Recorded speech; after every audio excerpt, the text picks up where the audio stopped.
Hi friends and families, welcome to SJ YouTube channel.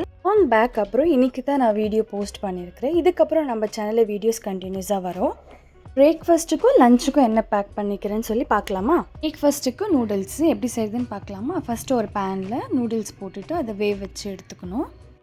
எனக்கு coffee இல்லைன்னா அந்த டேவே போகாது. ஸோ காஃபி குடிச்சிக்கின்னு மிச்ச வேலையெல்லாம் பார்க்குவேன்.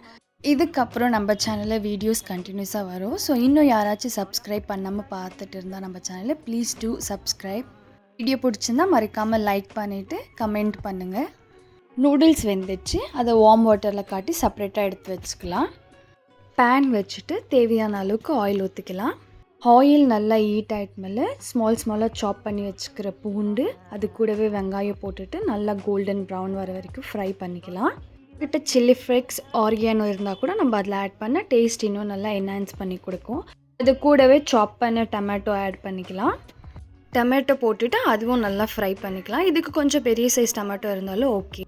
தேவையான அளவுக்கு சால்ட்டும் அப்புறம் இது கூட 1 2 3 மேகி மசாலா ஆட் பண்ணுறேன். ஸோ மசாலையிலேயே சால்ட் இருக்கும். ஸோ சால்ட் ஒண்டி பார்த்து போட்டுக்கணும். சோயா சாஸ் கொஞ்சம் ஆட் பண்ணிக்கின்னு red chilli sauce, green chilli sauce, இந்த 3 சாஸை போட்டுட்டு லாஸ்ட்டில் கொஞ்சம் டொமேட்டோ சாஸ் ஆட் பண்ணி இதை நல்லா ஃப்ரை பண்ணணும். இந்த ஸ்டேஜில் பாயில் பண்ணி வச்சுருக்கிற நூடுல்ஸை போட்டுட்டு நல்லா மிக்ஸ் பண்ணிக்கிறேன். எல்லா நூடுல்ஸ்க்கும் மசாலா பிடிக்கிற மாதிரி 2 ஸ்பூனை வச்சு நல்லா மிக்ஸ் பண்ணிக்கிறேன். எக்கு ஸ்க்ராம்பிளுக்கு பேனில் ஆயில் போட்டுட்டு 2 முட்டை, salt, pepper, red chilli powder போட்டுட்டு நல்லா எக்கை நல்லா ஸ்க்ராம்பிள் பண்ணிக்கிறேன். ரெடி பண்ணி வச்சுருக்கிற நூடுல்ஸில் இந்த எக்கை ஆட் பண்ணி நல்லா மிக்ஸ் பண்ணிக்கினா எக் நூடுல்ஸ் ரெடி.